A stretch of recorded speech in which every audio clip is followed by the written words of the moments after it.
Problem তো হচ্ছে একটু, এখানে চেঞ্জ করছি, এখান থেকে হেমন্তে যাচ্ছি, ওখান থেকে আবার চেঞ্জ করে যাচ্ছি, একটু প্রবলেম। আমার এটা কনভিন্সটা কমতো, কারণ এখান থেকে 30-60 টাকা একটা আমার রিটায়ার পার্সেন্ট লোকের মানে বিগ অ্যামাউন্ট।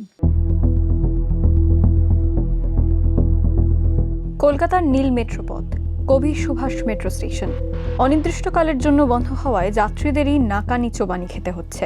প্রায় 1 বছর সময় ধরে বন্ধ কবি সুভাষ মেট্রো স্টেশন। বর্তমানে শহীদ ক্ষুদিরাম মেট্রো স্টেশন পর্যন্ত ব্লু লাইনে মেট্রো চলাচল করে। 2025 সাল 28শে জুলাই এই মেট্রো স্টেশনের পিলারে আচমকায় দেখা গিয়েছিল ফাটল। এরপরেই সাধারণ মানুষের সুরক্ষার কথা চিন্তা করে মেট্রো স্টেশনটি বন্ধ করে দেওয়া হয়।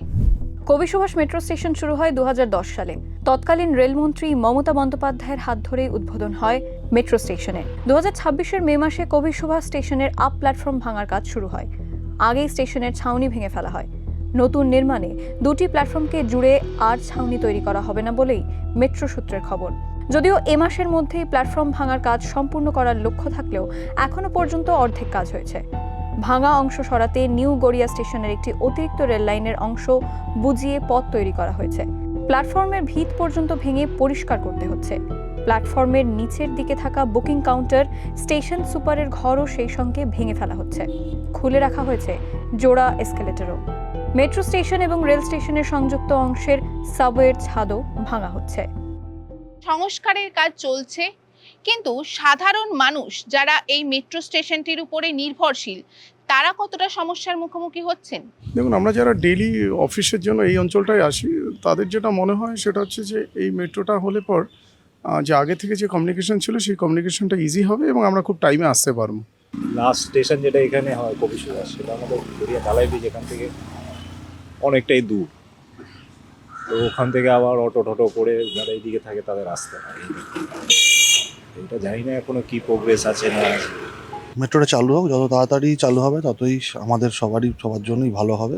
প্রাথমিক অনুমান ছিল সম্পূর্ণভাবে মেরামত করতে 9 মাস সময় লাগবে। পাশাপাশি প্রতিশ্রুতিও ছিল নিত্যযাত্রীদের যাতায়াতে যাতে কোনো সমস্যা না হয় সে ব্যবস্থাও নেবে মেট্রো রেল কর্তৃপক্ষ। এখানে আমাদের safety is more important than the immediate urgent facility. কিছুক্ষণের কষ্ট, চিরকালের আরাম। সো আপনারা একটু ওয়েট করতে হবে।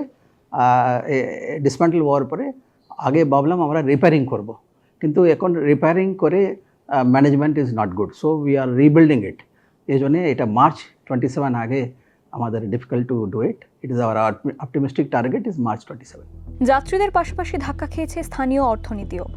কবি সুভাষ চত্বরকে কেন্দ্র করে গড়ে উঠেছিল অসংখ্য ছোট ব্যবসা। দোকানপাট, খাবারের স্টল, পরিবহন পরিষেবা নির্ভর করত যাত্রীদের ওপরই। স্টেশন বন্ধ হওয়ার পর সেই ভিড় এখন উধাও। সমস্যা হচ্ছে বলতে এই বসে আছি, এই যে সমস্যা, আর প্যাসেঞ্জারই তো নাই, কি করব, বসে বসে সময় কাটাচ্ছি। মেট্রোটা চালু হয় তাহলে আমাদের একটু রুটি রোজগারি তো বাড়বে, একটু প্যাসেঞ্জার বাড়বে, এই আমাদের সমস্যা। বেচাকেনা নেই, অসুবিধা হচ্ছে, সাধারণ মানুষ নিত্যযাত্রীরা ভোগান্তি, যাতায়াত অসুবিধা হচ্ছে। 1 বছর পার, বন্ধ মেট্রো স্টেশন, চলছে সংস্কারের কাজ। কিন্তু কবে শেষ হবে সেই কাজ? ফের কবে স্বাভাবিক হবে কবি সুভাষ মেট্রো চলাচল? সেই উত্তরই খুঁজছে কলকাতাবাসী।